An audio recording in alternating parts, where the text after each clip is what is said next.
handsome boy. Ricky, can I say something that you may hate? Go on. I think you should have a kid. Right. Okay.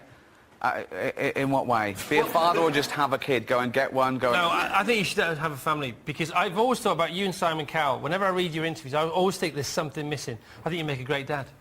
Me and Simon Cowell, if he's up for it. Do you hate that question? No, I feel a sitcom coming on. Yeah. Ricky and Simon adopted a kid. Oh, Ricky, what are you doing? I'm bathing the baby, Simon. You don't bath it like that. It's already written. Good one. Talking of sitcoms, you and Stephen Merchant are working on a new project. First there was The Office, then there was Extras. Tell us about the third one. This one's called Life's Too Short, and it's sort of a fake documentary. It's about the life of Warwick Davis, who's a real person, but this is a twisted version of himself. And he's a dwarf, right? He is. Why bring that up? No, I don't know. Chris is telling me he's about to... I've got to do this. Sorry, Warwick, if you're... He doesn't know he's a dwarf. He just thinks... I feel awful now. Ricky. No, he did. We haven't told him. He just... he doesn't know. Well... Because he's blind as well. So no one's told him he's a dwarf. So now he knows. Well, now he does know. Thursday was the night. And it's about him having a sort of a bit of a midlife crisis, and his career's on the skid. So he's done this sort of reality show to try and get famous. And myself and Stephen play twisted versions of ourselves as well. Well, good luck with that. Got it. Right then, today is Thanksgiving in the good old US of A. God bless both of them. It's Thanksgiving today. Happy Thanksgiving. Karl's going to tell us what it's all about. Ricky, what are Karl's qualifications as some kind of international culture guru? He hasn't got any. Really? You're going to Seriously, I don't know why you got me on for this bit. So you could plug your video. Come on. Yeah, that's out. All right. Yeah. Now you're going to do this bit. It's just a... Before you do that, should we have a clip? Yeah, Is there a clip of you by Christ in Rio? Here it is. So come on, Karl, that was pretty good. You are the idiot abroad, you're now the idiot with the turkey. Tell us about Thanksgiving. Can we show that turkey? It looks lovely there, doesn't it? But look what they were facing us. That's the view that was facing us. Is anyone doing this in this country? Would anyone be to blame? Yeah. There's some Americans over here, people who have American relatives. It's a big night for those guys. But would they be watching this anyway, yes, then? They or will. they be eating... This is their pre-Thanksgiving show. They watch it every year. Tell us about the origin, Karl. I told you about this. I've got a podcast out called Thanksgiving, free on iTunes and I was telling you the Wampanoag Indians. I wouldn't worry. It's mainly, I mean, anything with Americans, they like eating. Yeah. So they tend to... No, I'm not having a go. That's racist. That's a fact. So... They definitely have gone off the turkey now, because it looks like Arnie Nora from Listen that to angle. what they eat. There's a thing that they eat called Tuduncan. Right. And what they do, they get a turkey, they shove a chicken in that, and shove a duck in that, and that's why it's a Tuduncan type thing. Excellent. OK, round of applause for that one Thanksgiving fact. Cheers, Karl. Well, thanks to you both, and good luck with your DVD battle in the charts over Christmas. Yeah, who's going to win the battle of the DVDs, guys? Idiot Abroad. I think it's number 1 or 2 or something. I think only Top Gear's beating it. Top Gear? Who's still watching Top? Just turn Dave on. It's on every night. All right. Thanks, Ricky. Thanks, Karl, for being on the programme. But I'm a considered comedian. I like my jokes to be accurate and my targets to be fair. So I was engaging these people. I was saying, why is it transphobic?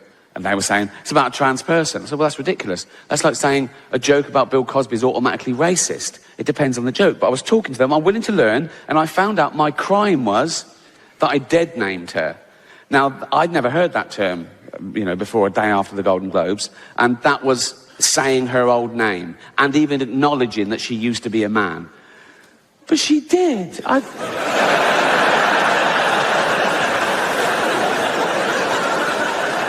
I saw him on the Olympic Games. It was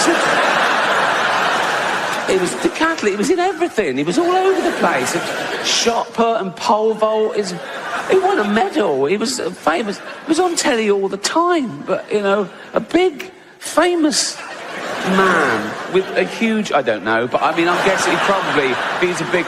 But I've learnt my lesson. Now, I'd never dead name her now. Now I know it's wrong. I'd never dead name her now. But, like, years ago...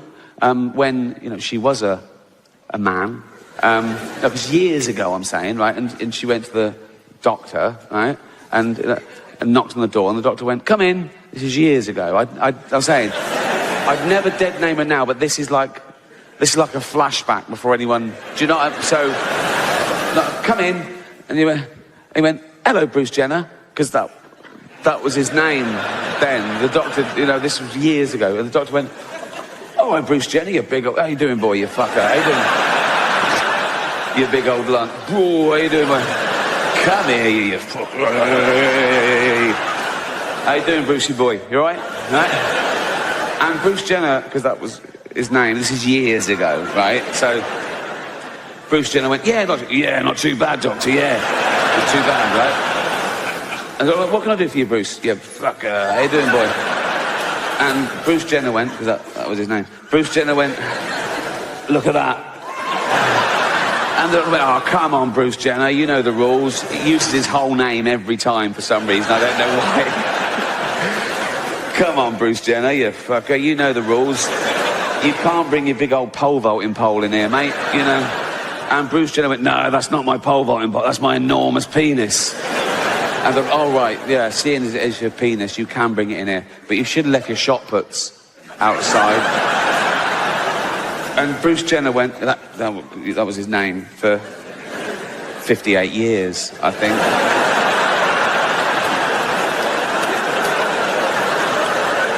He went, no, they're not my shot puts, they're my enormous testicles. That's where I get my testosterone and my spunk and shit, right? And the doctor went, oh, yeah, that makes perfect. I'm a medical man, and that you're a big bloke. Oh, you fucker. How you doing, boy? You're a big... You're big, and you would have a big old cock and balls. They're beautiful. They're a bit familiar. And go, no, but you must be very proud of them, Bruce. Bruce Jenner went, oh, this is going to surprise you, doctor. I want to get rid of them. And the doctor went, what? Why? Ah, they get in the way. Get in the way of what? Fucking driving, for one thing.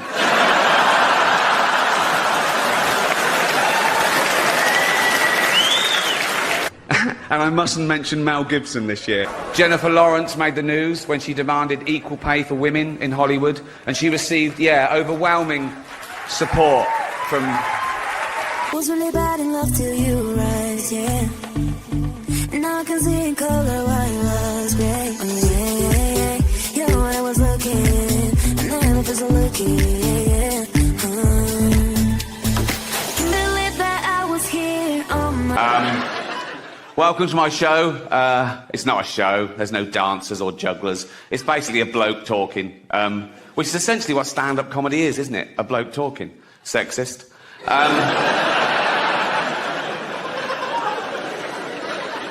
What about all the funny female comedians? Like, No. Right. No. I'm not doing that. Okay, right. That was irony, okay? There's going to be a bit of that throughout the show. See if you can spot it, okay? Now, that's when I say something I don't really mean for comic effect, and you as an audience, you laugh at the wrong thing because you know what the right thing is. It's a way of satirising attitudes. Like that first joke, I used the old-fashioned sexist trope that women aren't funny. Now, in real life, I know there are loads of funny women. Like, I did it again. Well spotted. Good. No, but there are. Dame Edna Everage. She's...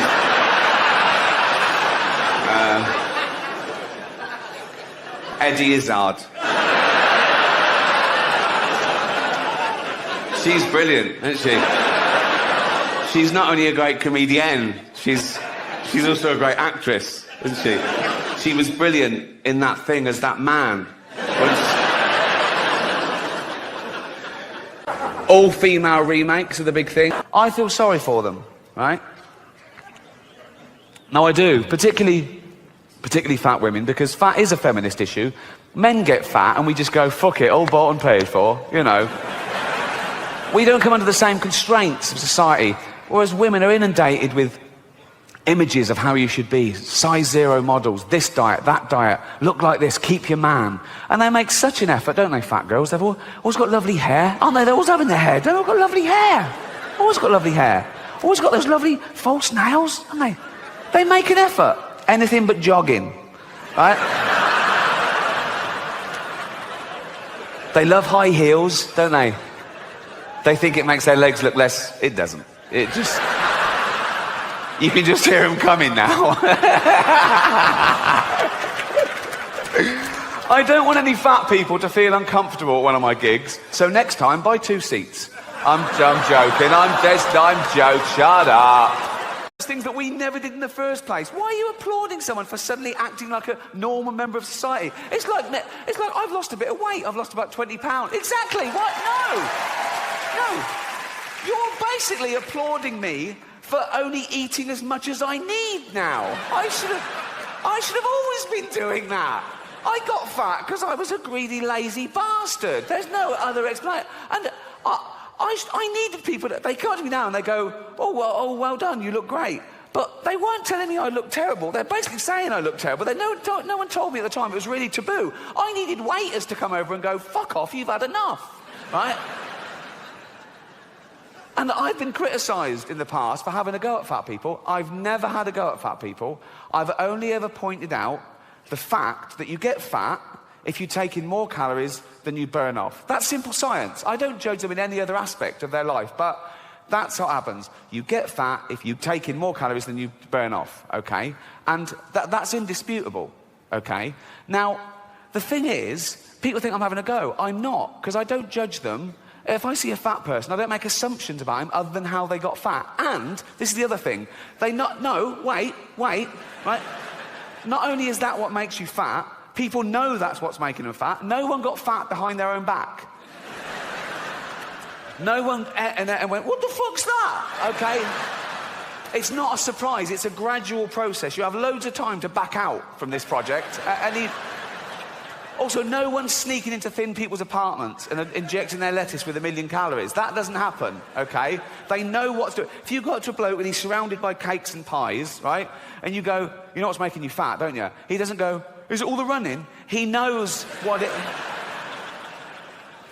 But I don't make judgments, okay, other than how they got fat, okay? If I see a fat person, I don't go, oh, he's fat, therefore he's jolly, right? A lot of them are miserable, aren't they? If I see a fat girl, I don't go, oh, she'd be pretty if she lost weight. That's rarely the case, okay? So don't fall for that, okay? A lot of them started eating because they had fuck all to lose. So, no. But there's no stigma attached because people don't even want to use the word fat now because they think it's derogatory. It's a real taboo subject. So they use euphemisms. They go, oh, you know Brenda, the big girl. What, 7 foot? No. Not so. What does she look like? Brenda, you know, she's the one who's clammy even in winter. Just say she's fat. Nothing wrong with it. It's their choice. It's up to you if you want to be fat. It's fine. But they don't. They go, you know, Brenda, she's out of breath just standing up at her desk.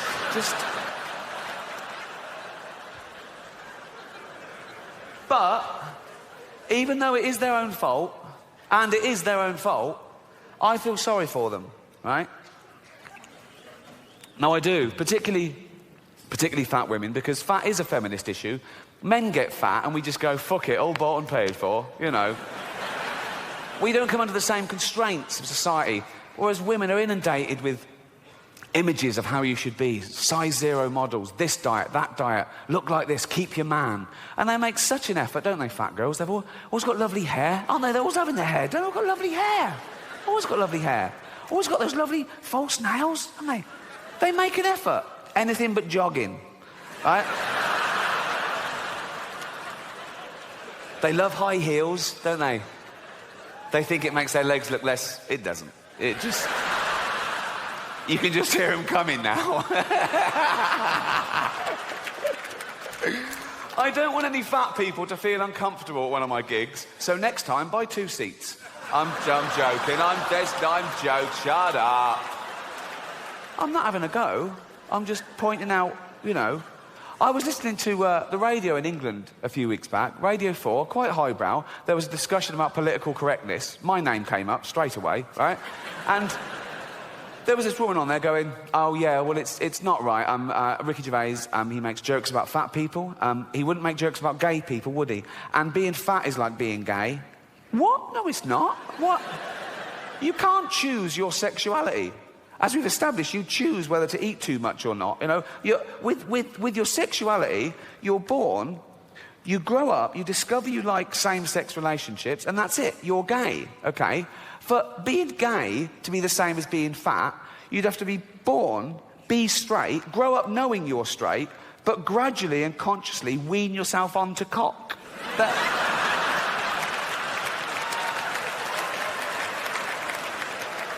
Oh. Happy 16th birthday, son. This is Raoul. Suck his cock. Sorry, father? Suck his cock. 16 now, suck his cock. I'm heterosexual. Oh, with his newfangled words. Suck his cock. Come on. Right.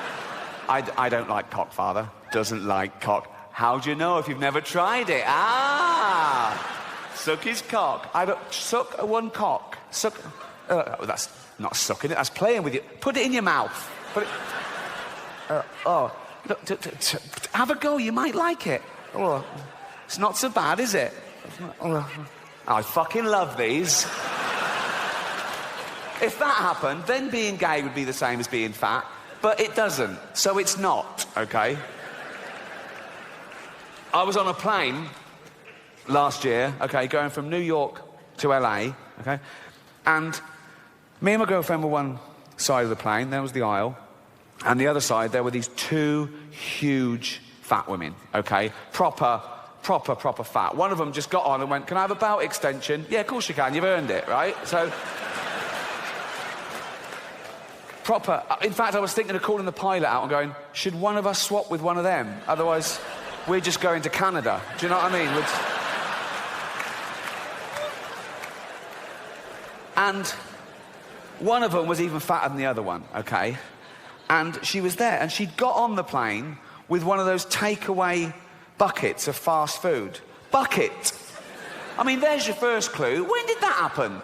When did fat people just give up? When did they go into a shop and go, "Oh, fuck it, just treat me like a farmyard animal"? Really? Give me it in a bucket. In fact, just strap it to my fucking head, and I'll just...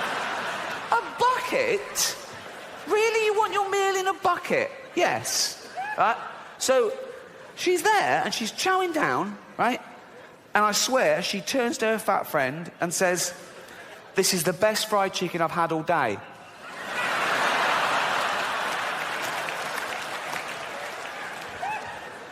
But I'm not having a go. I'm not having a go. No, I'm not. No, I'm not. Because even though it is their own fault, and it is their own fault, I don't know if you know this about fat people, they fucking love cake. They love it. They love it, right?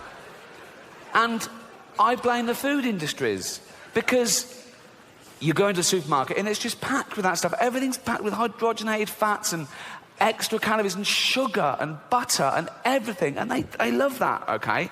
And there's always a big door, isn't there, to a supermarket? It's always... They've got a quadruple door, isn't it? No one's ever been too fat to get through the door of a supermarket, okay? And it opens automatically, so they don't have to waste calories pushing anything. There's just... And it's a good job it opens automatically, because usually it's glass and they can see the pie from down the road and they're in like that. Grazing, right? So... I say, keep the big door, sure, keep the big door, come on fat people, come in you go. But when they get in there, it's all fresh fruit and veg. It's all whole grain, it's all stuff that's good for you, okay? Of course they'll be confused at first, they go, well, that's not real food to them. They think Brussels sprouts is packaging, right? They're looking, where's the cakes, where's the cakes? The cakes are over here, but the cakes are through a different door. But this door is human-sized, okay? So now they go, there's the cakes. They go, "Oh, fuck, I can't get in. I can't get through the fucking door. I can't." And they're starving. I go, "Oh, God, what's this? I've got to eat some, what's this, a banana?" Like, and they go back, "Oh, no, I still can't. Back and have a carrot." They're back and forth for days, and the fat's fallen off them. Soon they can slip through the door and have a cake. They can't get out again. No, but I mean... Think of adopting for a while, a little third world child, because that would tick all three boxes, wouldn't it? You know? You think of it like, one, I wouldn't be adding to the population problem, I'd be alleviating an existing problem. A young kid born through no fault of his own into abject poverty, he would have died without me. I can literally save his life and give him a great upbringing, right? Two, he would be grateful, wouldn't he? He'd want to pay me back, wouldn't he? Particularly if I let him know that all the other kids in the village, they weren't so lucky, they didn't make it out. I'd tell him that early on, so he really bucked his ideas up, right? I'd go, Tundi, come here. Yeah. Go and pop a shirt on, you're not in Africa now, mate. That's better. Yeah. Tundi, yeah, water straight out of a tap, innit? Yes. No, it's not free, it's Hampstead. Yeah, of course it's safe. Safe.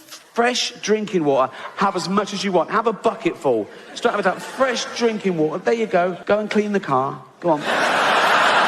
The world got to see James Corden as a fat pussy. He was also in the movie Cats, but no one saw that. And the reviews, oh, shocking. I saw one that said, this is the worst thing to happen to cats since dogs, right? But Dame Judi Dench defended the film, saying it was the role she was born to play, because she... I can't do this next joke. Because she loves nothing better than plonking herself down on the carpet, lifting her leg and licking her...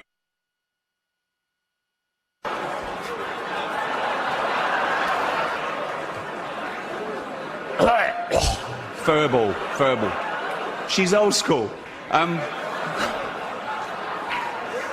It's the last time, who cares? In the event of the plane landing on water, your life jacket is equipped with a whistle. The plane hits the water, smashes to bits, everyone's dead except you by a miracle. You're bobbing around in the Atlantic Ocean, 4 degrees that water is, right? You've got about 15 minutes before hypothermia sets in, right? Or eaten by a shark, or you drown, and you're hoping they've dispatched air sea rescue, and you're going, oh my God, I'm bruised and broken, I'm going to die, I don't want to die, what happened now, I don't know what I'm doing. Hold on.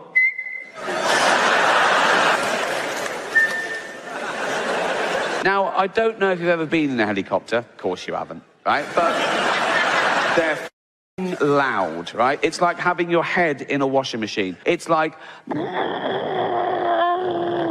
So you're over the Atlantic Ocean at night, you go... Never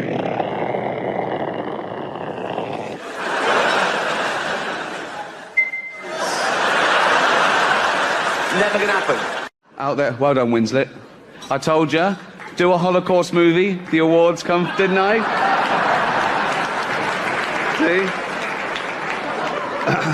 Trouble is with Holocaust films, there's never any gag reel on the DVDs. I don't know, there isn't. It's, now, don't do it. It'll be fine. Don't. Sitting at home, just reading the newspaper. This little girl comes running in. She's only 6. Hello, darling. Hello, Daddy. You've been playing? Yeah. In the park? Yeah. With your friends? Well, until the man came along. Till the man came along? Yeah, a man came along, and he asked my friends to leave, so it was just me and him. Darling, come over. Whatever happened, none of it was your fault, okay, darling? None of it was your fault. But tell Daddy every detail. What happened? He took me behind a tree so no one could see what we were doing. Oh, God, darling, and then what happened? He took my dress off. Oh, God, what happened next? What happened? He took his thing out. Oh, God, darling, and then what happened? Nothing, that was it. Oh, well, make something up.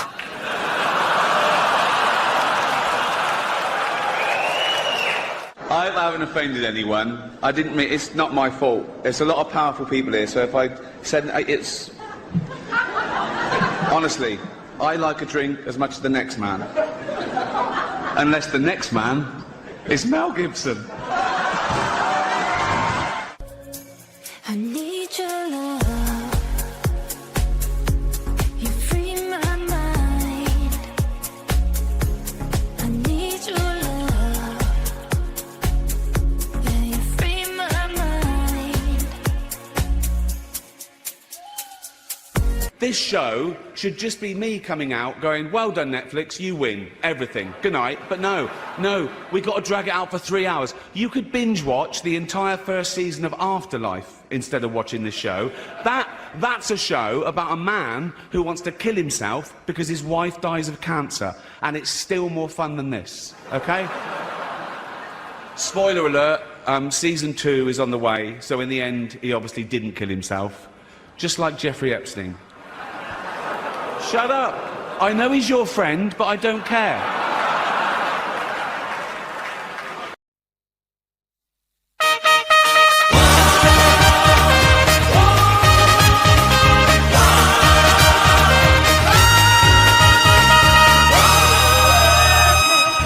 welcome to The One Show with Matt Baker. And Alex Jones. Now, tonight's guest shot to fame when he humiliated Mackenzie Crook in The Office. Went on to ridicule George Michael in Extras. And thought nothing of insulting half of Hollywood at the Golden Globes. But for some reason, the stars keep coming back for more.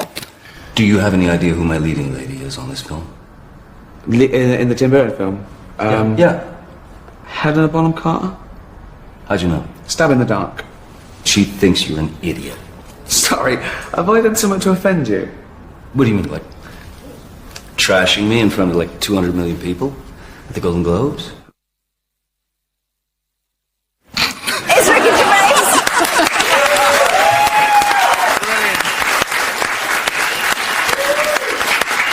It's that classic line in there, have I done something to offend you? Which basically, I mean, do you ever worry that you are offending those that you really like? No, because I know I am. It's guaranteed I'm going to offend someone. But just because, you know, you're offended doesn't mean you're right, does it? I mean, I think that goes to show that he wasn't offended. This is the funny thing. Well, he turned up to do the show, didn't he? People are saying, that's part of the reason I got him in it, because everyone's going, oh, Johnny Depp was so offended. No, he wasn't. I called him up and he went, it was funny, it was great. You know, I get this once a week, someone saying that I've offended someone else usually. It's always someone offended on someone else's behalf, you know, and it's ridiculous. Of course he's not offended. He's the richest, most handsome man in the world. Why is he going to care about a fat bloke from Reading not liking the tourist? Well, we'll be talking more about the new show and the big stars that are in it a little bit later on. Yeah, but first, Simon Boseman is in a sleepy... Aren't he going past Alston? A very remote area on the rickshaw? On my rickshaw, I am, yes. As we good were luck. saying, it's so high, so remote, they expect snowplows. I don't know if I'll have a snowplow on the You'll front be of the all right. rickshaw. Yeah, it's going to be high. Anyway, thanks, Simon, for that. Ricky, are you into community spirit? Are you big on that? As long as they leave me alone, yeah. They can't get past the gates and the lasers and the dogs. I've got shutters on the windows. I often hide, pretending I'm out if someone comes to the door.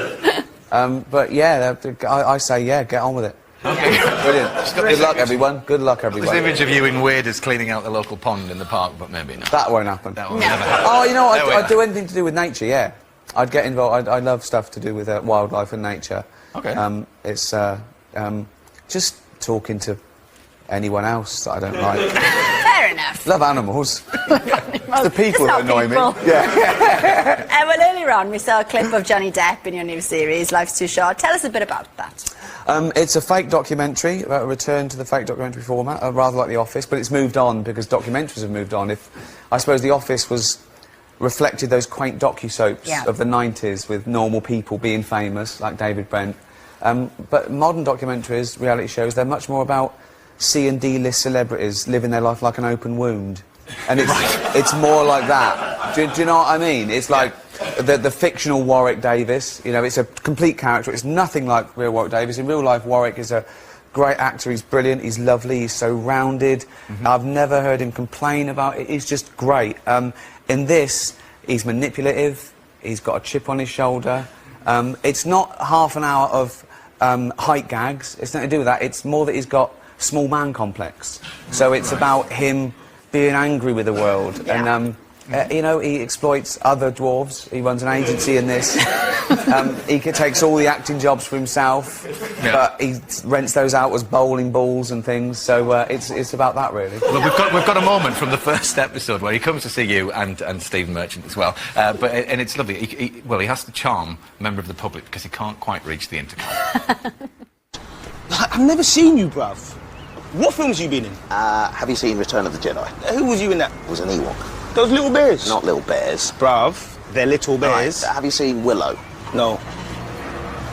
Look, just press the buzzer, please. Look at that. Comedy legends there. Ricky Gervais, Stephen Merchant. We're all mates, aren't we? Always popping round for a chat. You are always popping round, yeah. I thought we made the buzzer high enough, but... No, I've got to pass a by to press it. Pass a by. We didn't think of everything.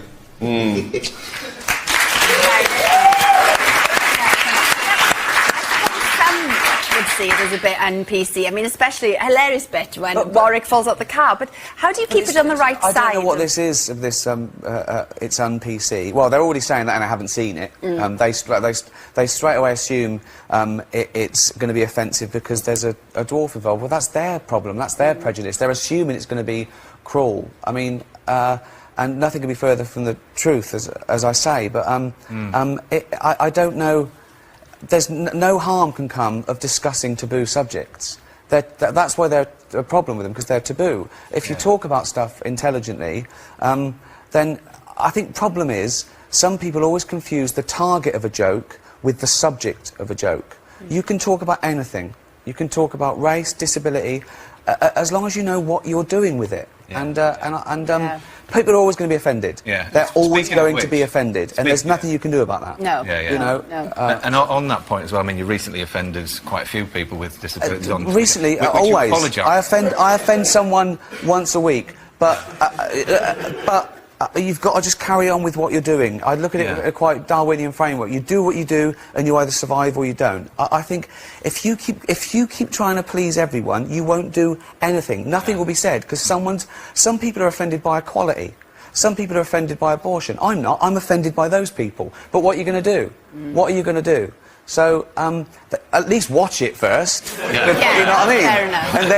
And if you don't like it, don't watch it again. Don't write me a letter. No one's listening. I mean, but you're not afraid of laughing at yourself either, because recently... But very often I am the butt of the joke. Yeah. It's my stupidity, it's me getting stuff wrong. Exactly. I mean, Curb Your Enthusiasm is a good example of that. Of course, it's your only deal in excruciating social faux pas and that, and sort of taboo subject. And that's what's funny, because it's usually about our middle-class angst. It's usually about our fear. Warwick, when he talks to people, he knows they're trying to avoid using the word little or small in just normal conversation. And he finds it hilarious. He wants to go to them, chill out. It's all right, you know. Yeah. Well, let's just have a little look at you in action in that clip. This is you with Larry David. Go. Thanks so much for coming. Oh my God, I can't believe this. Signed. The funniest show in the history of television. It was I funny. love this show. I wouldn't call it the funniest show in the history of television. I would laugh. This show was hilarious. No doubt about it. Funny show. Hilarious. History of television? Seinfeld, lovely show. Well, thank you. It was good. It was good, Oh, no, I love broad comedy. Yeah.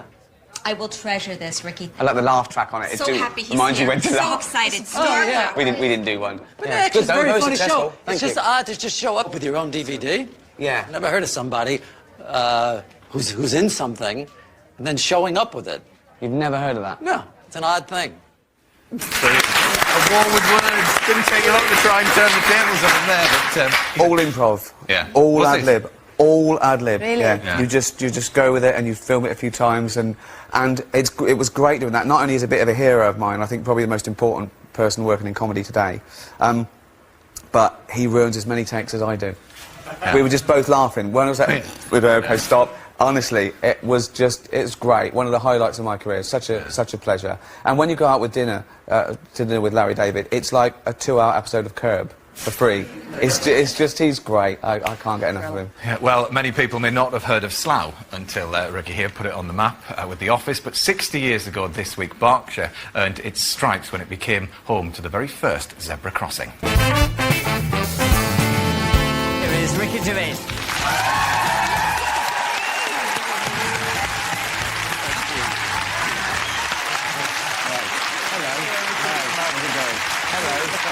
How's it going? You all right? Good to see you again. Hi. Hello. Good to see you. Hi. Oh, thank you. Welcome. Thank you. I appreciate that you've actually been preparing for this. I saw this picture on Twitter of you in the bathtub with this Viking helmet. Yeah. That was actually taken in Oslo. I went to get in. I played Oslo and I played Sweden and around your area. You have these daily, almost daily, pictures on social media that you put out these pictures of yourself very, very often in the bathtub. Yeah. But there's nothing else to do once you've washed everything. Yeah. Which with me doesn't take very long, really. Then you know it's a waste of water. So I try and make the most of it. A nice hot bath. And the idea is so to you look bring as... your phone into the bar? Of course. Okay. Yeah. Well, that's not of course, but... Yeah, no, some people... I've lost a lot of phones to water. But it's so versatile now. It's like it's like being in the office. You know, you've got everything: emails, Twitter, cameras. I do videos. Yeah. You know, but it's a hobby. And not always the most. Forgive me for saying this. Not always the most flattering angle. Well, no. As you can see, close up, I'm quite a hunk. But the idea is to make yourself look as awful as possible. You see, that way, the paparazzi can never get a picture of me as bad as one that I willingly... So when they say he looks awful, I go, no, this is awful. So it's a self-defence mechanism. So this is something... You would recommend this for... I wouldn't recommend it to anyone, really. But, no, I... The ugly selfie. It's the ugly selfie. It's the way forward. You do your cats as well, though. I've seen. Oh, I love my cat. He loves animals. Have you done the research on him and animals? You see, a cat can't look bad. Animals can never look bad. You never see a cat and it goes, oh, I was drunk. They always look perfect. There's not an angle you can get. They're always... All animals are unconditionally beautiful and perfect, but... It makes me like you more that you like animals. Thank you very much. Yeah. Cheers. Yeah. Thank you. If you just saw that, you'd think there's not. Yeah. Do I like this guy? But he loves animals. Oh. Why do you think when you look at comedians, a lot of comedians do get very famous in their own territory, but your humour travels. Why do you think that is? Well, I don't know. I think it's because. I don't know. I think my subjects are probably universal. When you're joking about Hitler and famine, you know, everyone gets that. I don't know. I think sometimes people set out to be the biggest person in their territory, so they pander to that territory, and then it doesn't travel. Whereas I think if you just do it for yourself and you're passionate and you do deal with... Like The Office, it looked like a very quintessentially British show, but actually, it was about big universal subjects, you know. It was quite existential, what you're doing with your life. It was about bad bosses. It was about being stuck with people that you didn't get on with. It was boy meets girl.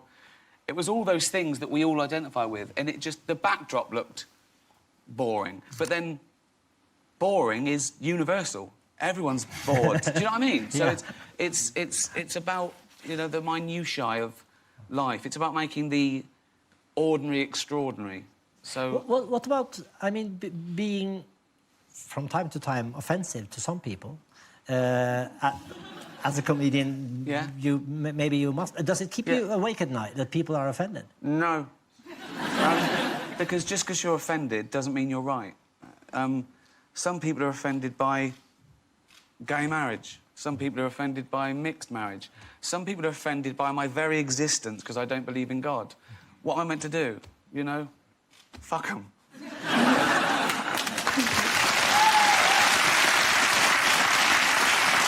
Would you? But I don't go out to offend. I never go out to offend. You don't have to. It's too easy, it's churlish, it's pointless. But there's nothing you can say that someone somewhere won't find offensive. Sometimes they've got a point. The thing is about offences, it's not about right and wrong, it's about feelings, and feelings are personal. So it's about controlling your own emotions. I find things offensive. I find loads of things offensive. What do you find offensive? Animal cruelty. It makes my blood boil. I want to batter the person who hurts them. But what can I do except try and educate, you know, or not watch a show that has something I don't like? But I think about words and jokes. I think that's a very different matter. I think that's so subjective. It's like art or taste. I mean, I think, and by its very definition, I think humour should deal with bad subjects, with awful things. I think that's what humour's for. It's to get us through stuff. Evolutionarily speaking, we joke about bad things because it gets us... It's a healing process. So when people say, oh, you shouldn't joke about that because it's bad. No, you should joke about that because it's bad. What's the point of joking about good stuff? It's already good. You joke about bad stuff. No harm can come from dealing with taboo subjects. You should be able to joke about anything. It's funny because people say to comedians, is there anything you wouldn't joke about? Yeah.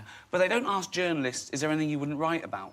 And it's the same thing. I think offence comes from people mistaking the subject of a joke with the target of a joke. And that's the important thing. What's the target of the joke? In your family, I mean, you're like actually like me. You have 2 older brothers and an older sister. Yeah. And you're very much younger than your. Yeah, my older brother's siblings. 11 years older than me. My sister's 13 years older than me, and my older brother is 14 years older than me. I remember when I was about 12 or 13, I was eating my cornflakes, and I said to my mum, "Why are my brother and sister so much older than me?" And she said, "'Cause you're a mistake." Just like that, I just laughed. Very honest. Just very, very honest. So you are the love child. No, I think it was. I always felt like the love child, but then again, I never asked. I don't know what it was. It was drunkenness or some sort of birthday present. I have no idea. I'm pretty sure it was the last time they ever did it. I can't imagine.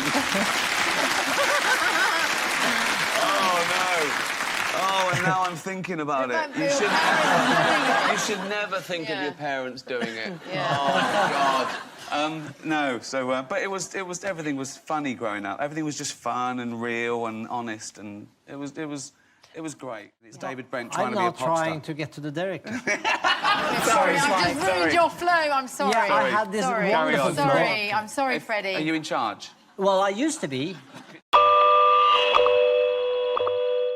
We're here with Stephen Merchant, Ricky Gervais and Karl Pilkington to talk about The Ricky Gervais Show, a new animated series spun out of their award-winning, record-breaking podcasts. If you could have a superpower, what would your superpower be? Telepathy, X-ray vision, flight, invisibility. But why have I been picked?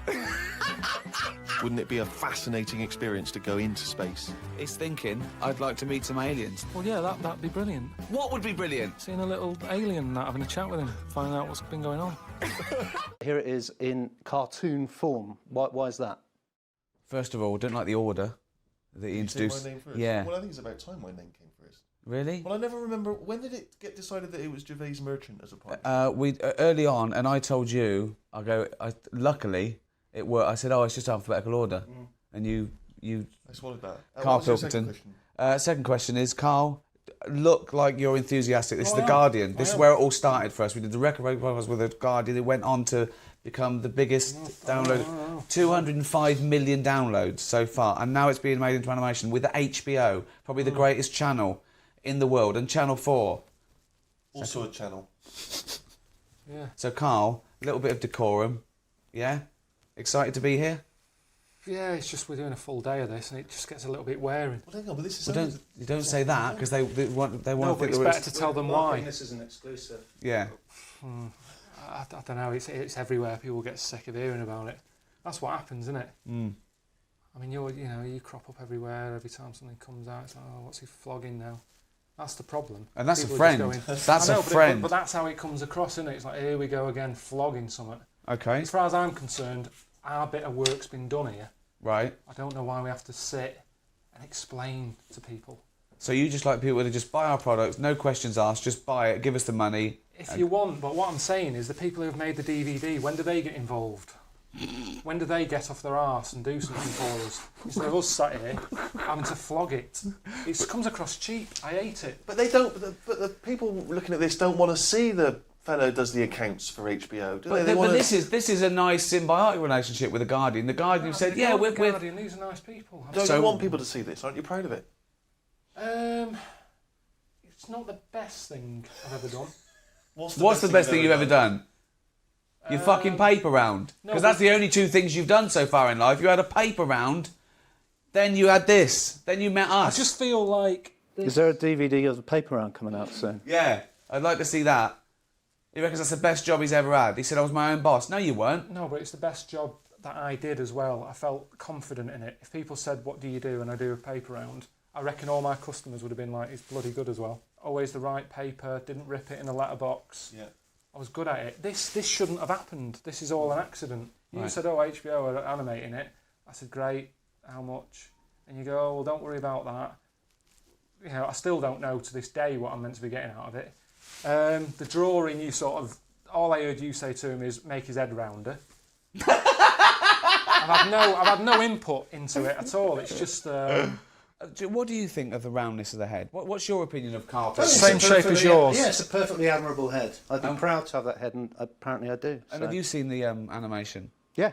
What do you think? I thought you looked a bit like Fred Flintstone. Well, yeah, a bit Fred, a bit Barney. But that's what I said. We wanted it sort of Hanna-Barbera, that sort of, you know, cuddly retro look. Because the things he says on the podcast, if you add to that a nasty, scary cartoon, it's going to be over the top. What would be a nasty, scary cartoon? Like if you were all naked or something? Oh, no, just like spiky and, Right. and trendy. And I think it had to be nice and cuddly. Because he's a little funny little cuddly creature, isn't he? You know, it's just like a lovely little round-headed... He's got a heart of gold, really. The Sun love it. They say it's good. The Mirror says it's genius. Seth MacFarlane, creator of The Family Guy, said it's the best animation he's ever seen. I don't like comments like that. Builds it up too much. It's just... it's me saying stuff that I think I would have made more of an effort if I'd have known that it was going to end up on the telly. It's like when I was talking about stuff to these two, I'd be saying about the problems my Auntie Nora's having, stuff like that, thinking, well, she hasn't got the internet, she's never going to hear this. Then suddenly, it's on the telly, you know, and she doesn't go out much, so she watches a lot of the telly, and then she's going to be flicking about one night going, oh, that sounds like Karl. Oh, wow, this is good. What's Karl saying here? Just turn it up a minute, turn it up. And I'm talking about her having a wind problem. And it's a little bit... What happened with her wind problem? Well, she's still kind of got it. She's on a lot of tablets and stuff, and it's just sort of playing havoc with her, with her insides. But has Auntie Nora seen it? Have you heard back from her? No, a relation told her that she's been talked about. She doesn't know what about. So are you censoring yourself now that you're more of a media figure? For telly stuff, yeah, because it's proper, isn't it? As soon as something gets on the telly, it takes it up a level. Guardian online. Well, it's still internet. It's still... I like that. I like the way it's just people... The only people who will be watching this are people who want to watch it. You don't get any whingers. There's no one going on there. Are you closing off the comments on these things? Because that's annoying. We'll open those up. I'd close them. It's just people getting involved. If you don't like it, don't watch it. I don't understand that. I don't understand this whingingness. There's loads of things I don't like in life, but I don't stand around saying, don't buy them, you know. Well, you do. I'll buy a DVD for one. No, but I'm just talking about stuff that I'm not a big fan of, you know. Which is everything, really, isn't it? But, you know, you're excited by the fact someone puts it on, they watch episode 1, they're like, bam. We've got the second series, that's being made now, that's going on HBO, Channel 4, being sold around the rest of the world. Have you been convinced that this is a good product to buy yet or not? It's, if you're into buying... You see, I don't buy DVDs, I'm not of that market. I sort of wait until it's on the telly, and this has already been on the telly. So if you really liked it and you want to remember it, buy the DVDs. And there's loads of extras on there, like little things, unseen footage and all that sort of stuff. It's 13 episodes, Karl, for the money. You know, it's a lovely little collector's item. Good for all the family, if they're over 15. Yeah. And a bit mental. Stephen, any thoughts on this new... I haven't seen it. You haven't seen it? I haven't seen it, so I don't know. But I'm certainly looking forward to my free copy. I shall... It's not free copies, but you do get 30% discount. Great, that's even better. So, it says it's genius, the Daily Mirror. Yeah. The Sun says it's very funny. Don't say the Sun and the Daily Mirror. The Guardian. The Guardian could have given us a quote. Well, they probably didn't like it, did they? I don't know. They're probably going, oh, we started that. Yeah, we should get a cut of that, shouldn't we? Oh, here we go. Another hand. Yeah. Yeah, someone else. Jesus Join Christ. the club. You've got 2 houses at the podcast, Karl. Stop fucking whinging. I mean, I'd say steal this from shops if you want.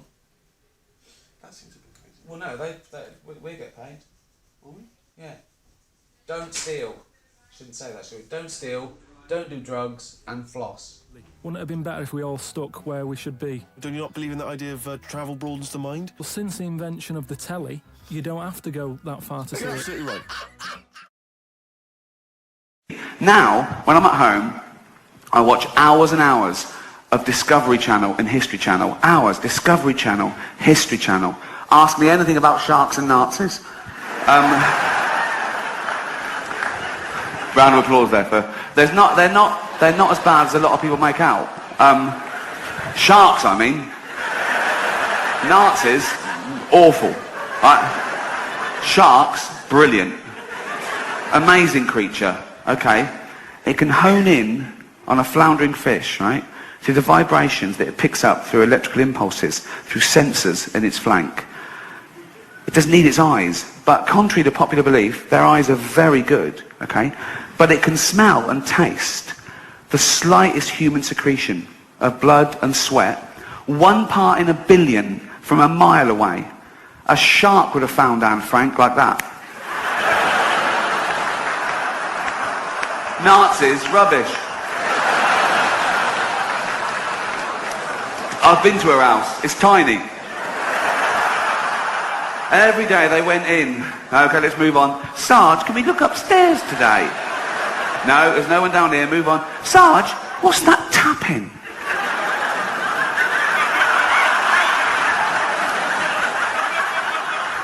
She had time to write a book, for Christ's sake. Well, it ends a bit abruptly and no sequel. Lazy. No, but... Not a traditional subject for comedy, the old Holocaust. But I will say something about the Holocaust, and I'm sticking my neck out here, but in my opinion, I blame Adolf Hitler. He was the ringleader. Old Adolf. That name's died out, hasn't it? He killed that dead, didn't he? No one's calling their kid Adolf nowadays. No little Adolfs going to school. Loads of Brads and Angelinas, but no... Look, you don't hear the teacher doing the register. Brad here, Angelina here, Adolf here. I do that quick so no one can take a picture of me doing that. No, but people make excuses for him. People say, oh, he was stupid, he was easily led, he didn't mean that. What do you mean he didn't mean that? They say, oh no, he was influenced by the political philosopher Friedrich Nietzsche, right? Because Nietzsche wrote this paper talking about a Superman. He said, not all men are born equal. And Hitler misinterpreted this and went way too far with it. And think of that. You're a great scholar, you've done this work, and you get a call from the Führer. And the Führer goes, all right, Nietzsche. Yes. Yeah, good. What do you want? He goes, just read your book. What do you think? Love it. Love all that. Man and Superman, not everyone's equal, kill all the Jews. Sorry? Not everyone's equal, so kill all the Jews. I didn't like that. I read between the lines. I didn't mean that. That's terrible. You haven't been killing... You haven't been killing Jewish people, have you? What?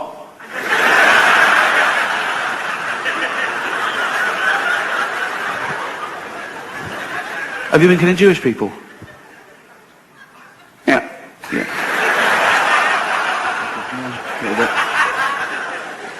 A few. How many? 6 million. 6 million? That's all. I won't do any more. Leave it at 6. That's terrible. I won't do any more. Stay for dinner? Well, I will, but be careful in future. I will. Are you writing any other books? Well, I am, but I'm scared to tell you about it. I won't do anything. What's your new book called? My new book is called The Gypsies. Do we need them? Cheers.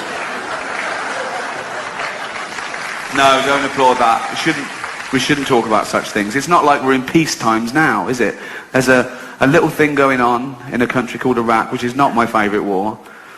My favourite war is... oh, there's so many. They're good for different reasons.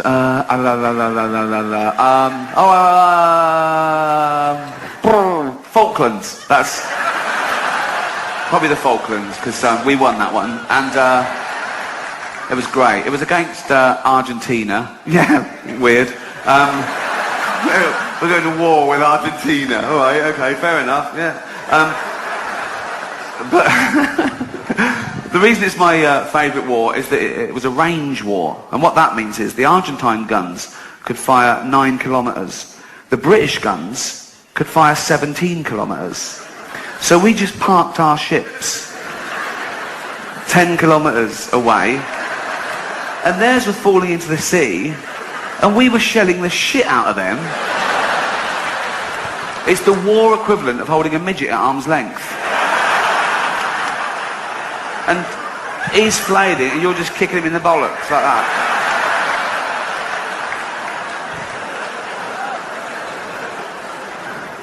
Vietnam, best soundtrack. Second World War, best ending. That had to be the end. That was a great finale. You couldn't follow that, could you? People are worried about that. They go, oh, atomic energy. Oh, it's bad. The effects are still being felt today. But, oh, it ended a war. And that's good. And it was discovered by Einstein.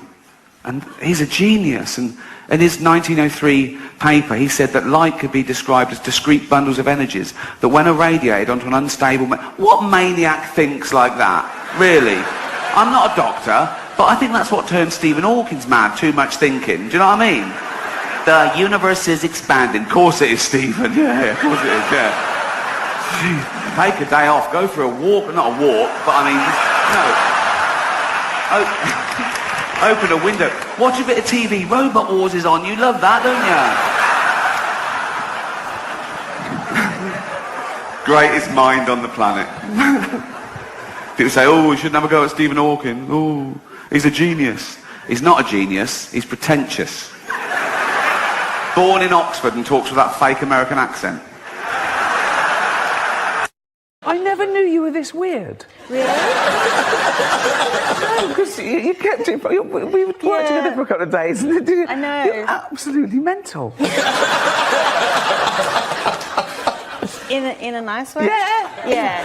Yeah. But so... I feel sorry for them, right? No, I do. Particularly fat women, because fat is a feminist issue. Men get fat and we just go, fuck it, all bought and paid for, you know. We don't come under the same constraints of society, whereas women are inundated with images of how you should be, size 0 models, this diet, that diet, look like this, keep your man. And they make such an effort, don't they, fat girls? They've always got lovely hair, aren't they? They're always having their hair. They've all got lovely hair. Always got lovely hair. Always got those lovely false nails, haven't they? They make an effort. Anything but jogging, right? They love high heels, don't they? They think it makes their legs look less... It doesn't. It just... You can just hear them coming now. I don't want any fat people to feel uncomfortable at one of my gigs, so next time, buy 2 seats. I'm joking. I'm joking. Shut up. Twitter that day. I trended. I wasn't even there. Nothing to do with me. Because people are saying, what would Ricky Gervais have said? What would have happened to Ricky Gervais? Well, nothing. And I said this live. I said nothing would happen to me because I wouldn't have told a joke about his wife's hair. I'd have told a joke about her boyfriend, and that was the joke. But someone from the press was in, and then that got put in the press, so I trended again. So I try and keep my mouth shut unless it's work, like a gig. And all these people say, no, it was joking about... Someone said it was joking about her disability. Well, I'm going a bit thin, so I'm disabled. That means I can park right up next to Tesco's now. And I'm fat. That's a disease, isn't it? I'm fat and balding. I am...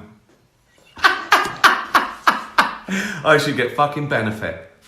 But actors aren't just loved here in Hollywood, they are loved the world over because they're recognisable. You can be anywhere. You could be in the third world, okay, and you get a glimpse of a Hollywood star and it makes you feel better, okay? You could be a little child, a little Asian child with no possessions and no money, but you see a picture of Angelina Jolie and you think, oh, Mummy.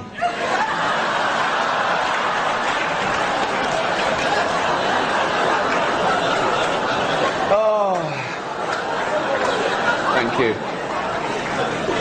Let's get on with it before NBC replace me with Jay Leno. For everybody everybody, you went to the Achilles heel of everybody. Like when you tell a woman who's, you know, that it's, you know, she looks old, that just hits a woman deep in the... Wait, did I say that too? I think you said something about the Sex and the City women, like about... I said it was airbrushed, and I said, we know how old you are, girls. I saw one of you in an episode of Bonanza. Okay. No, I was saying, why lie? There's nothing wrong with being 50 or looking 50. But you're not a woman. I get you. But I don't think you lose your sensuality at 50. But as I say, I'm going to be nice tonight. I've changed. Not as much as Bruce Jenner, obviously. Now Caitlyn Jenner, of course. What a year she's had. She became a role model for trans people everywhere, showing great bravery in breaking down barriers and destroying stereotypes. She didn't do a lot for women drivers, but...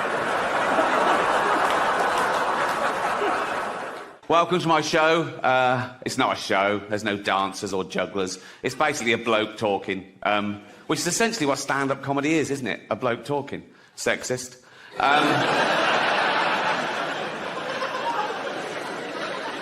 What about all the funny female comedians? Like, No. Right. No. I'm not doing that. Okay, right. That was irony, okay? There's going to be a bit of that throughout the show. See if you can spot it, okay? Now, that's when I say something I don't really mean for comic effect, and you as an audience, you laugh at the wrong thing because you know what the right thing is. It's a way of satirising attitudes. Like that first joke, I used the old-fashioned sexist trope that women aren't funny. Now, in real life, I know there are loads of funny women. Like, I did it again. Well spotted. Good. No, but there are. Dame Edna Everage. She's...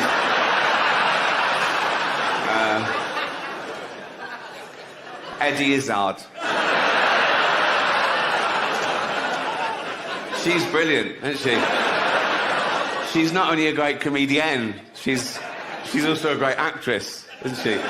She was brilliant in that thing as that man. I was really bad in love till you rise, yeah. Now I can see in color why I was great, yeah. You know I was looking, I never was looking, yeah. Believe that I was here on my own.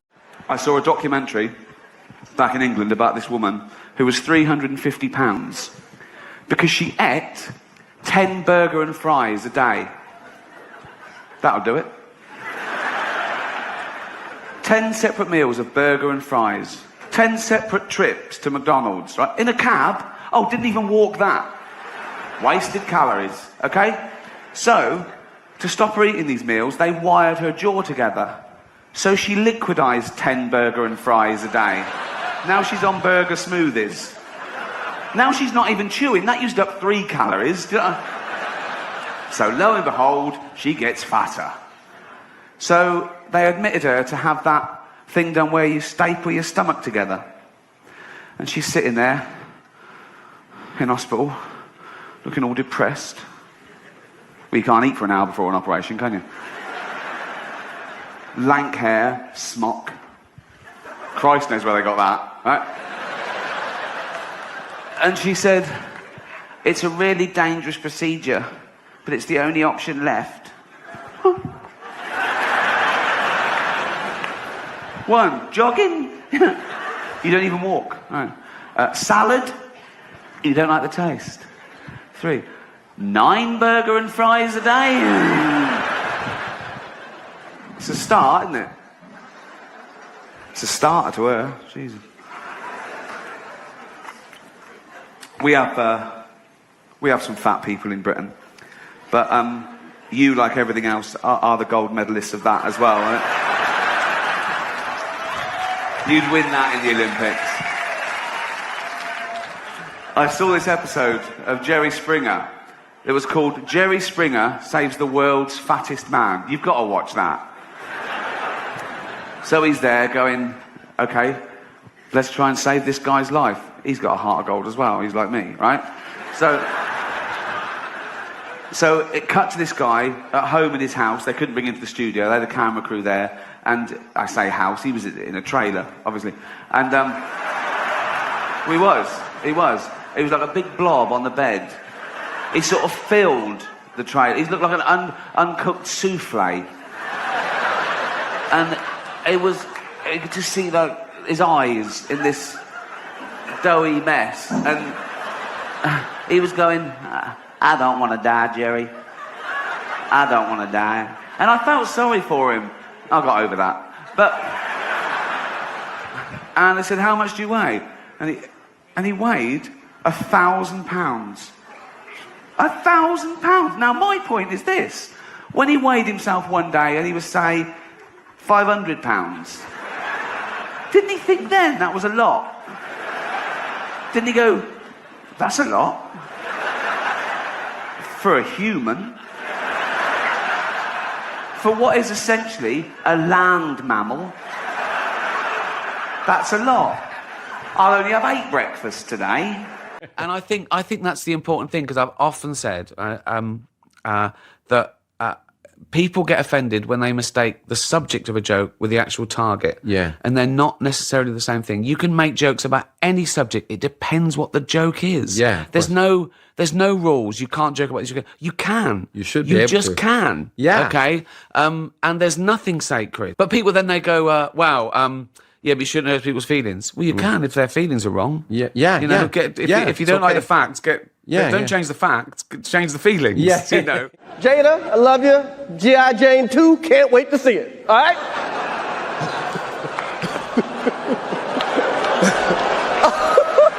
Uh-oh, Richard. Oh, wow. Wow. Will Smith just smacked the shit out of me. How arrogant are you to think that you deserve to go through life with no one ever saying anything that you don't agree with or like? I want people to stop saying that joke's offensive. Yeah. I want them to start saying I found it offensive, because you've got to own the emotion, because that's all it is. You're just telling me how you feel about it. Yeah. There's nothing intrinsically offensive about this joke. Keep my wife's name out your f***ing mouth. Wow, dude. Yes. It was a G.I. Jane joke. Keep my wife's name out your f***ing mouth. I'm going to, okay? That was a greatest night in the history of television. Okay. Hello, mình xin chào tất cả các bạn đã quay trở lại với kênh YouTube của mình trong buổi sáng ngày hôm nay. Xin cảm ơn các bạn đã dành thời gian theo dõi. Và trong video lần này mình cũng muốn giới thiệu với các bạn một sản phẩm mà mình đang cầm trên tay đây, giới thiệu với các bạn. Đó là sản phẩm gì các bạn có biết đâu ạ? Nhìn ảnh minh họa chắc các bạn cũng đã đoán ra rồi, nhưng mình vẫn còn phải khoe với các bạn. Giới thiệu với các bạn trên tay mình đang cầm, đó chính là một hộp kẹo rất chi là đẹp. Như các bạn quan sát trong video đây, hộp kẹo được nhà máy sản xuất đã thiết kế cho chúng ta là được vuông 40 phân các bạn nhé. Chiều ngang cũng như chiều dọc là tạo được một thành hình vuông. Đấy. Nguyên liệu của chiếc hộp này thì là các bạn biết 100% là bằng giấy ta. Đấy, mà với những cái kỹ thuật và bàn tay khéo léo thì các bạn có thấy những cái hộp kẹo này làm từ giấy mà có thể đẹp các bạn. Đấy. Và với chiều dày của chiếc hộp là 8 phân các bạn nhé. Đấy, chiều hộp là 8 phân. Đấy, rất chi là thẩm mỹ. Đấy. Như các bạn quan sát một chiếc hộp mình đang cầm trên tay đây. Đấy. Từng góc một. Đấy. Nền thì làm được bằng màu xanh lá cây các bạn nhé. Đấy. Và trong cái vòng tròn này nó là một vòng tròn giống vầng trăng, nhưng lại được đặc trưng là tô được một cái màu xanh dương rất chi là rõ ràng, rất chi là đẹp. Và những cái góc của cái hộp đây, bánh kẹo này chúng ta cũng đã quan sát. Đấy. Nhà thẩm mỹ làm cho chúng ta từng chi tiết những cái sợi hoa na tây cong cong rất chi là đẹp, được vẽ được màu sơn xanh rất chi là đẹp như các bạn quan sát trong video. Đấy, 4 góc thì được làm bằng hoa na tây. Mỗi góc thì có 1, 2, 3, 4, 5, 6, 7, 8. Đấy, mỗi một góc này được 2 dây, 4 góc là 8 cái dây của hoa na tây, nhìn rất chi là thẩm mỹ, rất chi là đẹp các bạn. Và như các bạn quan sát đây, đấy, và bên sườn của hộp đấy, các bạn cũng nhìn rõ đó là những cái ảnh minh họa và như những cái chiếc kẹo như bích quy đấy, các loại mẫu kẹo, ví dụ như là cái kẹo này thì hình xoáy chuồn ốc, các bạn nhìn rõ không? Đấy, một cái kẹo được làm hình xoáy chuồn ốc cũng đã được minh họa vào đây. Và đến cái thứ hai này giống như cái giải quạt các bạn, đấy, rất chi là đẹp, hình giải quạt được tạo nên hình sóng để thể hiện ra những cái kẹo ở trong một cái chiếc hộp này. Và tiếp theo dưới cùng này, đấy, các bạn có nhìn thấy đó là một chiếc kẹo làm được bằng hình tròn.